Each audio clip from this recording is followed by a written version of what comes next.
Para disfrutar de esta y otras producciones, síguenos en todas las plataformas de Futuro San Luis. ¿Cómo estás, carnal? A gusto de estar aquí contigo. ¿Sí? En este lugar, por supuesto. ¿Todo chido? Todo chido. Qué bueno que andes por acá. Gracias. Y también qué chida la banda que decidió dar un clic para checar este contenido.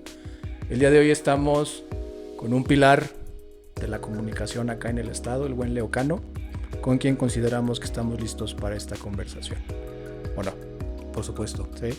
Ahorita, antes de empezar a grabar, estábamos comentando que, pues, aunque te duela un poco la expresión, pero pues desde el siglo pasado. No me duele, pues es parte de, ¿no? Es parte de, ¿no? Lo interesante es seguir, ¿no? Continuar. Desde el siglo pasado ha sido formador de un pensamiento creativo en diferentes generaciones, en diferentes exponentes de los medios de comunicación, ¿no? ¿Cómo fue que en sus ayeres por los 90s decidiste comenzar con este trayecto? Igual que ustedes, dándonos cuenta que los medios de comunicación realmente no se comprometían con la sociedad y que la sociedad tenía necesidades de contenidos y que había que ofrecerle esos contenidos.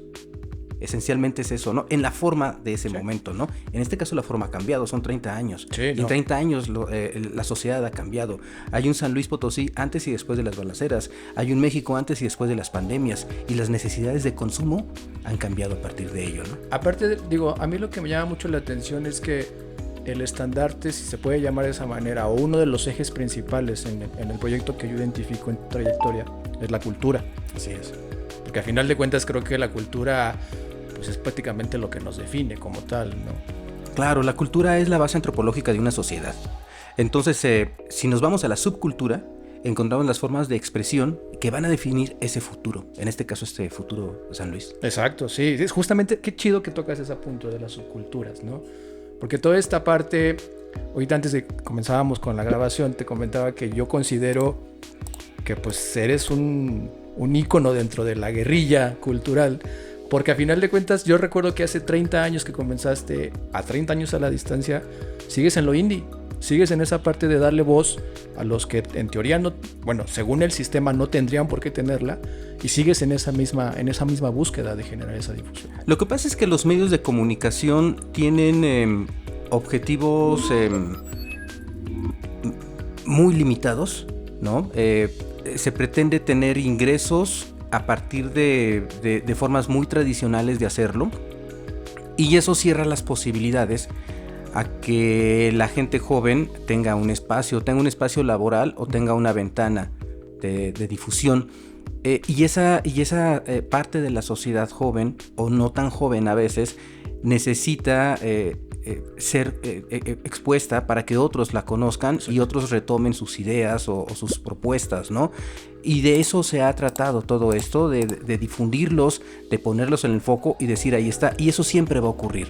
Sí, o sea, sí, podemos hablar de hace 30 años, pero también podemos hablar de hace 60 años, exacto, pero también podemos hablar de hace 80 años, ¿no? Entonces, siempre hay formas de pensamiento vanguardistas, innovadoras, que precisamente por su juventud van a ser rechazadas por las generaciones más viejas, ¿no? Si tú te vas a un medio de comunicación tradicional en San Luis Potosí, vas a encontrar personas ya de cierta edad que ya están en un vicio al momento de trabajar. Y si llega una gente joven, si es que logra entrar, porque hay temas sindicales también que impiden a veces que entre, van a ser rechazados y van a ser mal vistos. Fíjate que qué interesante, cuando yo me inicio hace 30 años en los medios de comunicación, así fui visto por un segmento de la sociedad. Mientras otros decían, órale, qué padre lo que está haciendo, y recibía apoyos interesantes y muy importantes. Hoy... Que cabe recalcar que desde un inicio siempre fuiste contestatario. Claro. O sea, eso sí, la bandera siempre estuvo, ¿no? Claro. Y hoy, a diferencia de antes, pues como ya hay un reconocimiento por la trayectoria, ya hay una credibilidad. Hace 20 años yo no podía... Bueno, hace 20 años no. Hace 20 años yo no podía llegar a una universidad de dreadlocks a dar clase. No, te iban a ver raro por el momento, pero hoy no. ¿Por qué?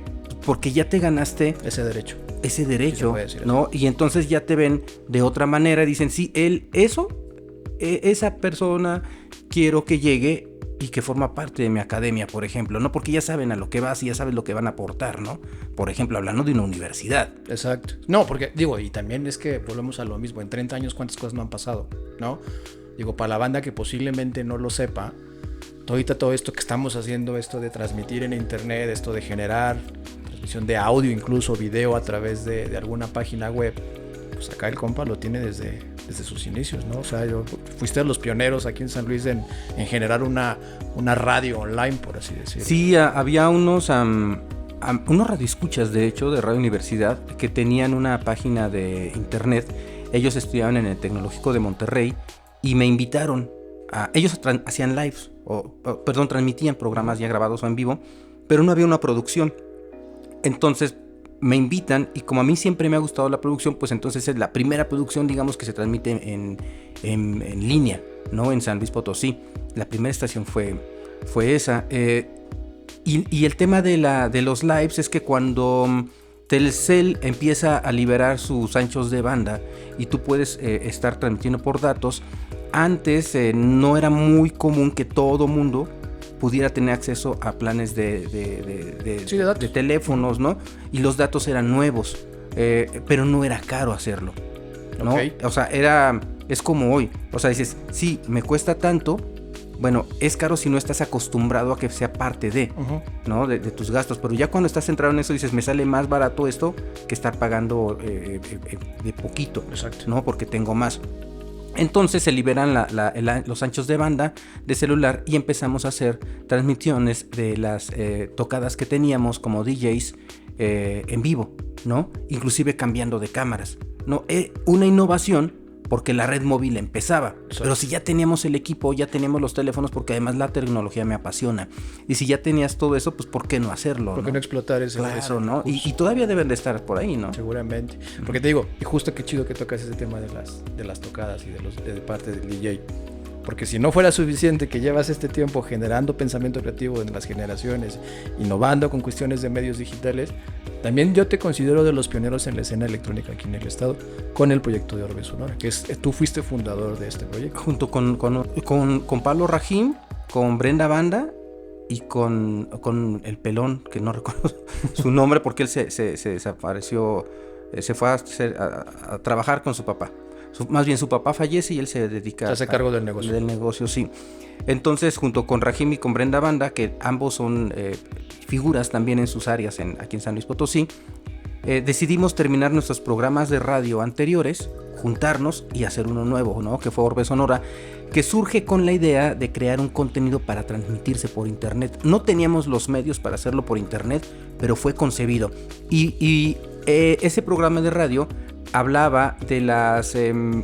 así como Nortec, en Tijuana, en el norte de México, que está en frontera con los Estados Unidos, en los lugares fronterizos de todo el mundo, se da un mestizaje, si le podemos llamar así, cultural, por consecuencias de la migración. Exacto. Y hay muchas expresiones artísticas y musicales interesantes, así como en el sur de la India, así como en el norte de Francia, ¿sí? Entonces el programa de radio trataba o difundía más bien los contenidos migratorios de todos esos lugares que tienen que ver con una fusión de música electrónica, pero también una fusión de rock, pero también una fusión de las etnias, ¿no? O de la base étnica de los músicos, ¿no? Y así empieza Orbe Sonora, como un programa de radio. Pero luego dijimos, ¿por qué no llevar esto a los museos, a lugares culturales?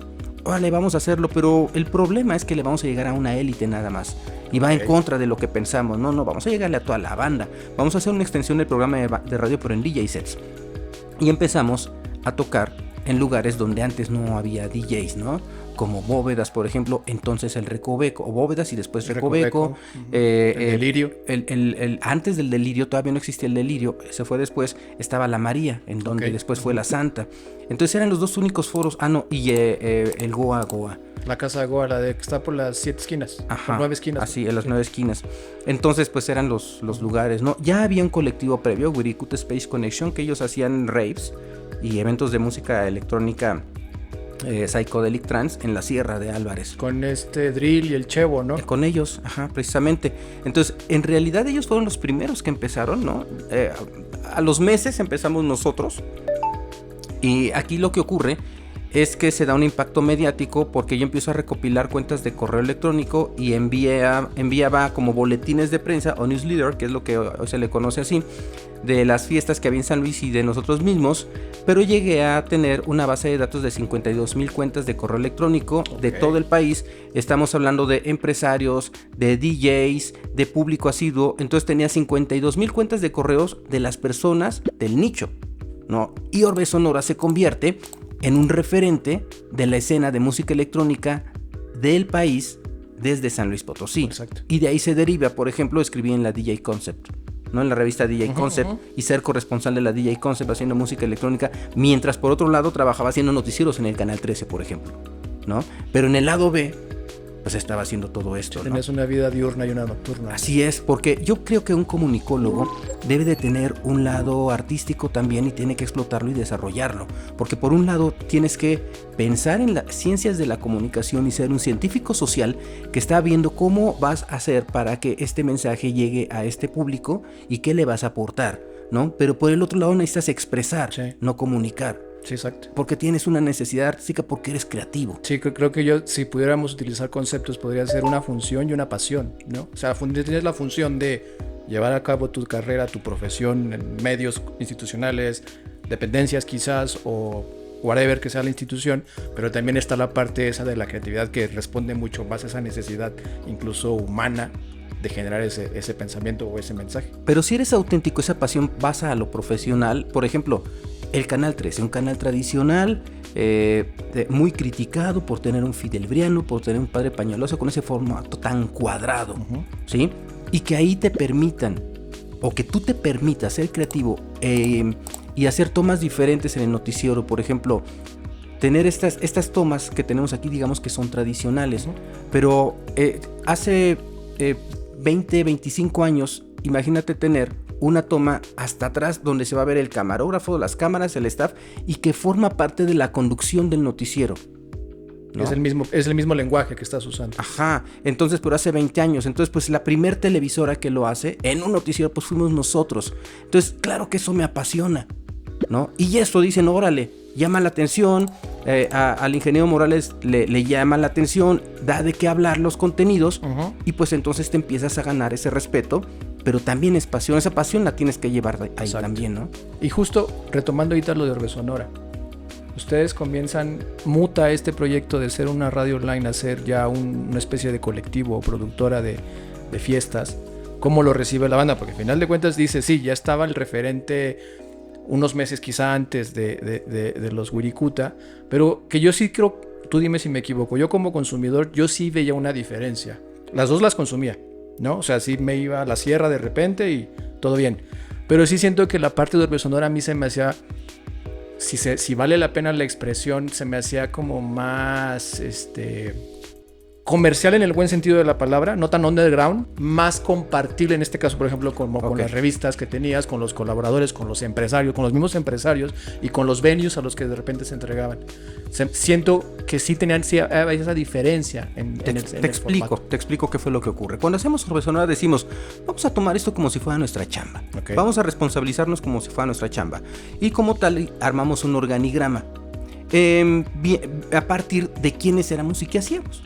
Porque todo era colectivo, hasta el día de hoy es colectivo, ¿no? Y va mutándose, Orbe Sonora va mutándose de acuerdo a las necesidades de lo que cada quien se le antoja hacer. Okay.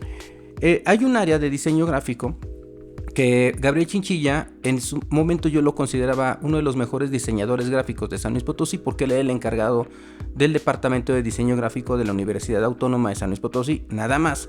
Y él se encarga de hacer la identidad visual de Orbe Sonora. Sí, con esa frescura. Entonces, por un lado podías tú ver esta imagen visual. Frescura. De Gabriel. Es el concepto que está. Así es, de Gabriel Chinchilla. Y por el otro lado veías la parte del espectáculo que tenía que ver. Y había una relación, claro, porque había un diseñador profesional, de experiencia, pro.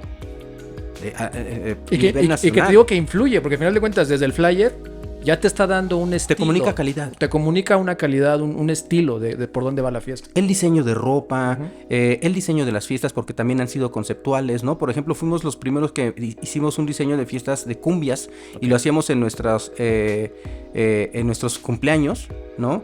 De hecho, creo que antes no había alguien que dijera, voy a hacer mi cumpleaños, se hiciera un flyer, ¿no?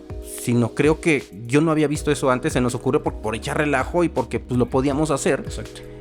Y a la mera hora a las 12 de la noche, que ya la fiesta estaba hasta arriba, entran con cumbias, ¿no?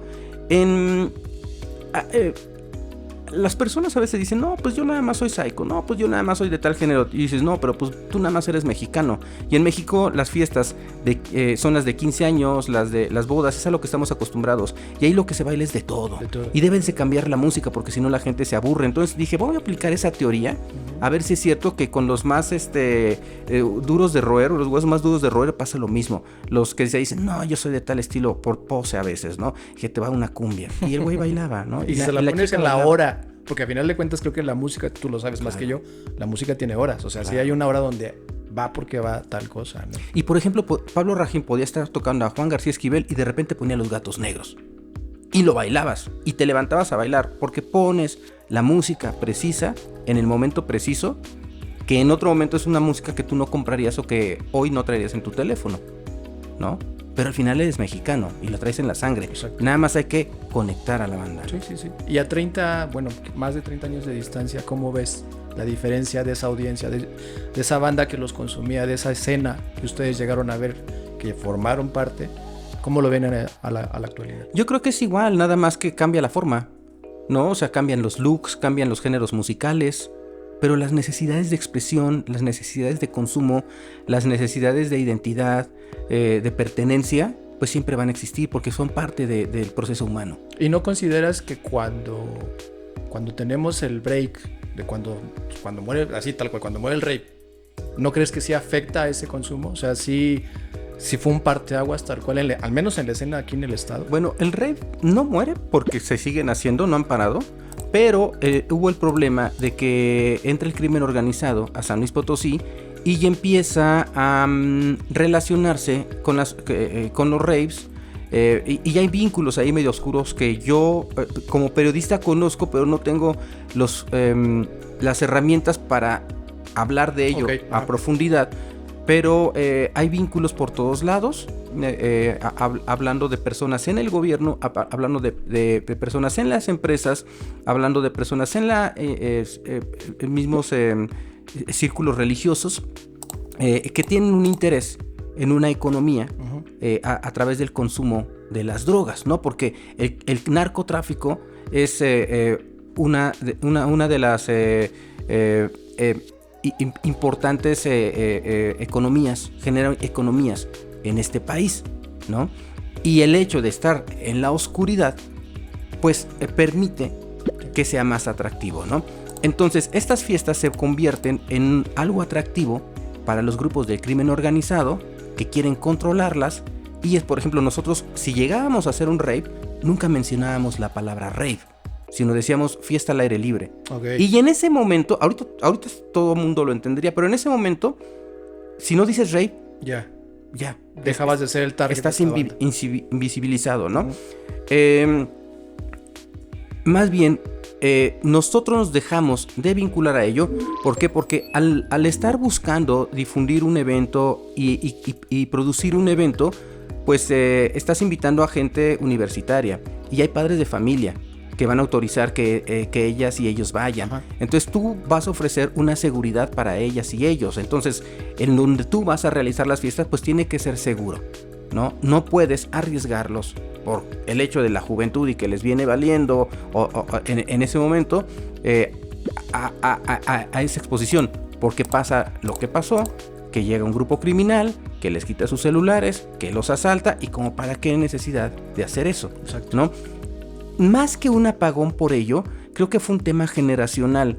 Y yo creo que en el tema de la música electrónica ha mantenido la vigencia las personas que se han arraigado a ella. Por ejemplo, yo veo generaciones nuevas de jóvenes, y generaciones nuevas me refiero a centennials, que nacidos del 2000 para acá, y que tocan música electrónica porque tienen una conexión cultural con la música electrónica por sus familiares, ¿no? Lo que pasó con los millennials.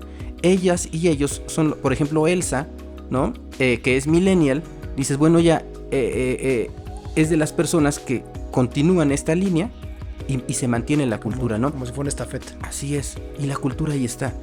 Y en este cambio, volvemos a lo mismo, que siento que es un eje importante de la charla, el cambio generacional, el cambio incluso de siglo, cambio de décadas.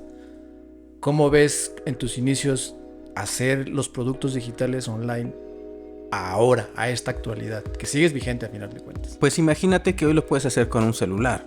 Por ejemplo,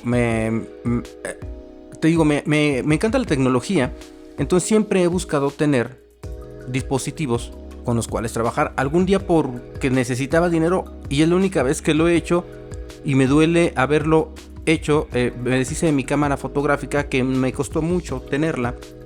Y dije, no me voy a volver a comprar una cámara hasta que un teléfono me dé una buena cámara. Al día de hoy todavía un teléfono no me da una buena cámara. Porque necesitas tener las condiciones de luz o grabar en exterior, así tengas el teléfono de última generación, todavía no, pero ya te permite hacer fotografía digital, es decir, todo lo puedes hacer con el teléfono. Yo trabajo y documento eventos grabados desde el celular, editados desde el celular y distribuidos desde el celular, es decir, todo el centro de producción está en mi bolsa. Toda la interfase ya está ahí. A diferencia de antes, que necesitabas de una computadora con determinado RAM, de una cámara con determinadas características, ¿no? Hoy es mucho más económico, a lo mejor invertir en 50 mil pesos en un teléfono a 120 mil pesos en una cámara, exacto, en cada cámara. Y creo que es muy subjetivo, pero te quiero preguntar, ¿tú consideras que estos beneficios tecnológicos tienen pros y contras a la hora de la creatividad? Por supuesto, porque hay limitantes, ¿no? O sea, siempre va a haber personas creativas y que aporten. Pero yo recuerdo, al principio decía, yo quisiera que todo el mundo tuviera un teléfono celular un inteligente, un smartphone, porque cambiaría la vida propositivamente. Hoy ocurrió y pasa lo mismo que ocurría con la televisión. Te absorbes y de repente la tele no se veía porque los contenidos no estaban relacionados con el contexto de la gente joven. Pero la gente joven hizo contenidos buenos, pero también hizo contenidos muy mediocres. Y hay gente que los sigue consumiendo, lamentablemente. Y la gente está ahí. ¿Sí? Y hoy, por ejemplo, estoy en la universidad, en alguna clase, y los chicos sacan su celular. Y si se los quitas... porque al principio les decía los celulares en mi mesa y lo respetaban y lo dejaban ahí, pero hoy empiezan de ansiedad. Y lo que tengo que hacer es que desde el principio de la clase les planteo, hay esta situación con los celulares, hay esta situación con la generación de centennials hoy, el tema del nerviosismo y el tema de la depresión, entre comillas, que te da, de la ansiedad de no traer un celular. Pero vamos a hacer este ejercicio. Vamos a guardar celulares para llevar la clase y que sus familiares sepan que si no contestan es porque hay un celular, están en clase. Exacto. ¿Están o no están de acuerdo? Pero primero les das el contexto y por qué les beneficia. Estamos de acuerdo. Y en ese acuerdo entre ambos lados se puede lograr, ¿sí? Pero no es lo que siempre ocurre. Entonces hay mucha distracción. La Universidad Autónoma, el rector cuando iniciaron cursos en la Universidad Autónoma, hablaba del promedio de ingresar, de calificaciones para ingresar, y estaba entre 4 o 7 de calificación. Y entonces imagínate que una persona que se sacó 4 en el examen es el nivel más alto para poder ingresar a una facultad.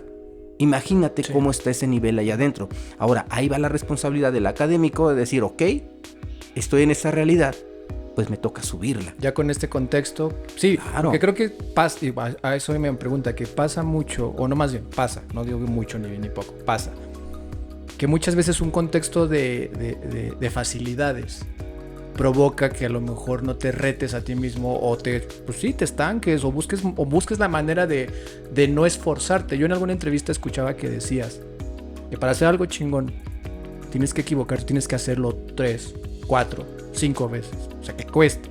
Que puedas tú decir, que tengas ese viaje, ese crecimiento como creativo, como comunicador o como lo que sea que estás haciendo, pero que tengas pues sí, que des un pago de esa experiencia como tal, ¿no? Primero debes de saber que estás en una zona de confort y en ese momento buscar todo para prohibírtela. Y lo que sigue.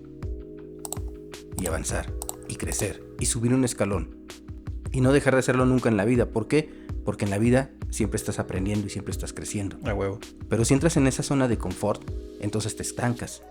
¿Qué es lo que le pasa a los medios de comunicación tradicionales? Por eso un millennial deja de un centennial. O sea, imagínate cuántas décadas, quizá 2 o 2.5 décadas, de personas que no encienden una televisión, que nacieron sin interés de ver una televisión o la radio. Y luego me toca dar clases de radio en universidades cuando mis alumnas y mis alumnos no tienen interés por encender una radio. Es más, no saben lo que es eso. Es lo que escucha mi abuelito, ¿no? Y entonces tienes que modificar sus pensamientos para explicarles por qué está ocurriendo eso, cuál es la realidad dentro de la industria y qué les toca hacer ellos, porque las radios ahí van a seguir. Porque un empresario que tiene toda esa infraestructura de los medios de comunicación tradicionales, en algún momento tiene que despertar al cambio. Porque si no, se le quiebra el negocio y un empresario no va a permitir que el negocio se le vaya abajo con tanta inversión de dinero, ¿no? Hay casos muy estúpidos en San Luis Potosí, en donde empresarios han dejado caer sus medios de comunicación. Estúpidos porque dices, híjole, si le estás metiendo tanto dinero, que es mucho. Sí, no es barato, no es nada barato. ¿No? ¿Por qué lo dejas morir? O sea, ¿qué tienes en la cabeza? Estupidez, ¿no? Y vuelvo a lo mismo, que me gusta mucho llegar con esta línea a estas más de 3 décadas de trayectoria como tal. ¿En qué está Leo Cannon? Digo, me comentas que tú sigues como profesor, sigues con el proyecto de Over Sonora. ¿En qué estás tramando en este 2023 que ya vamos pues, casi para la mitad? Pues mira, las cosas van sucediendo. Cuando llega la pandemia no podíamos asistir a las cabinas de radio por el tema de distanciamiento social y de resguardo. Entonces el programa de radio musical que yo tenía, dije, pues ¿cómo le hago para seguirlo haciendo? Pues me aburre ya grabarlo aquí. Entonces empecé a realizar lives y tener charlas con el formato que estamos teniendo ahorita, pero por Instagram. Y ese audio se iba editaba 52 minutos porque las pláticas, pues como es entre amigos, se llegaron a alargar hasta 4 horas. Pero de ahí tenía que hacer una síntesis de 52 minutos que entregaba a Radio Universidad. Pero la versión completa sí se iba a podcast, ¿no? Entonces las circunstancias van permitiendo que exista eso, ¿no? No recién, sino soy papá de hace 8 meses. Felicidades. Gracias. Entonces yo alguna vez dije, cuando eso exista, cuando yo tenga familia, Orbe Sonora se queda en el pasado. Pero bueno, cuando ya echas a arrancar el carro ya no lo puedes parar, no por ti, sino porque ya generaste un movimiento y bueno, ahorita estamos aquí, cuando en teoría Orbe Sonora, por mi parte, o sea, porque es un colectivo, o sea, somos varios, está parado, ¿no? Y te busca alguien, ¿no? Para hacer algún contenido y no puedes decir que no porque va dentro de tu proyecto y de tu estructura mental y dentro de tu compromiso social también, ¿no? Entonces, las cosas se van dando, yo pensé que hasta iba a parar. Está detenido en Radio Universidad, es decir, no estamos al aire en Radio Universidad, pero se siguen haciendo transmisiones ya no con un día definido, sino más esporádico, pero se siguen haciendo capítulos, ¿no? Entonces está eso, está por la parte profesional, pues yo trabajo en Mexicanal, que es una empresa aquí en San Luis Potosí que transmitimos a Estados Unidos y Canadá, televisión tradicional. Ahí me encargo del control de calidad, es decir, todo lo que va a entrar al aire, todo lo tengo que revisar antes y hacer un análisis de qué ajustes se le deben de hacer por diferentes circunstancias, contenido o técnicas, y entonces hacérselos para que salgan al aire, ¿no? Eso te deja una experiencia respecto a la valoración de contenidos, pues de contenidos mediáticos, y eso te lleva a otra cosa que tú no lo sabes, porque se va dando. Yo nunca busqué llegar a algún lugar, sino sentirme a gusto, ser creativo, ser feliz con lo que está haciendo, y todo se ha ido acomodando en mi vida. Y no hay algo de lo que yo me haya arrepentido. Sí he tenido caídas porque no me he disciplinado, porque no he sido constante, y de eso he aprendido. La regué por esto, hubo un fallo por esto. Nunca le he apostado a lo que no estoy seguro que va a funcionar. ¿Y no será que también, en ese sentido, Es que será porque, pues, a final de cuentas también todavía tienes ahí un poco la vena punk, la vena indie. Claro. ¿No? A final de cuentas sigue siendo caótico la manera en la que se hacen las cosas desde ese punto de vista. No decir que estén mal, pero el caos es parte de ese mismo método, ¿no? Y muchas veces la regla, la ley, el cuadrarse a tiempos, el cuadrarse a agendas, pues incluso genera un poquito como de renuencia, ¿no? Mira, este año cumplo 52 años.